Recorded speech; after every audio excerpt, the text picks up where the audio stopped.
नमस्ते मेरे प्यारे मित्रों, मैं हूं शिखा माहेश्वरी और मेरे YouTube चैनल में आप सभी दर्शकों का स्वागत है। मेरे पास कुछ क्वेरीज आई थी कि हम कोई शब्द लिखते हैं तो वो किस तरीके से लिखा जाए कि वो सही हो। जी हाँ, तो ऐसे कुछ शब्द होते हैं जो दो तरीके से लिखे जाते हैं और पूर्णतः सही होते हैं। उनका अर्थ भी सेम होता है, अर्थ परिवर्तित नहीं होता है, लेकिन शब्द को लिखने का तरीका परिवर्तित होता है।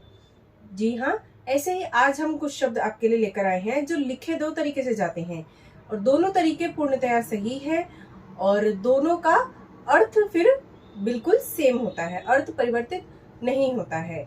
तो आइए चलिए शुरू करते हैं।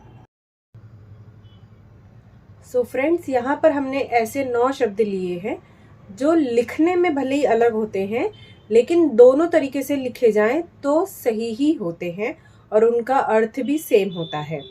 शुद्धि, शुद्धि।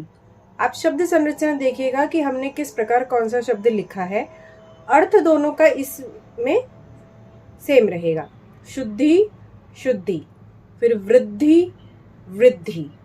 हिंदी, हिंदी। द्वंद्व, द्वंद्व। इसमें हम देखेंगे द के साथ हमने नीचे व लगा दिया है।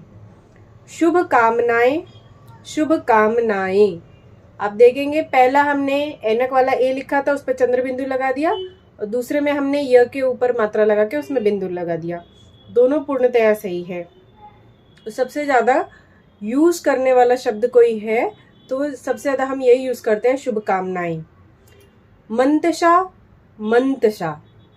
पद्य, पद्य। ठंडा, ठंडा।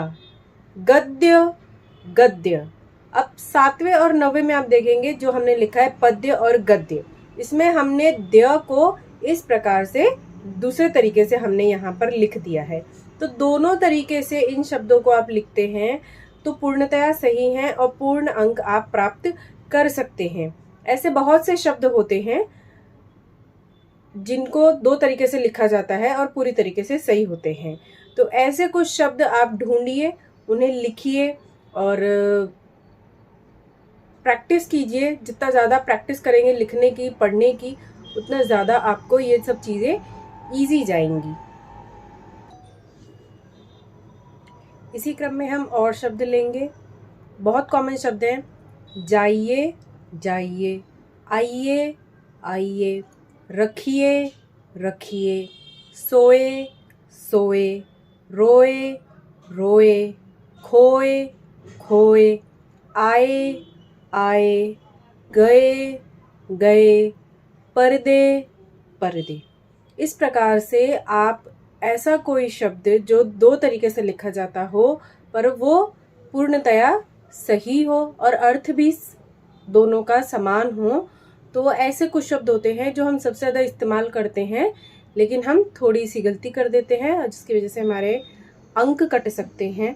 तो आई होप अब ये गलतियाँ आपसे न हो रही होंगी और इस तरीके से आप पूरा ध्यान रखिए कि कब हमने कौन से शब्द को किस चीज़ से रिप्लेस किया, कौन सा वर्ण कौन से वर्ण से रिप्लेस किया है, उस पर कौन सी मात्रा लगाई गई है। तो इस तरीके से आप छोटी छोटी चीज़ों को ध्यान देंगे तो बहुत ज़्यादा अंक प्राप्त कर सकते हैं।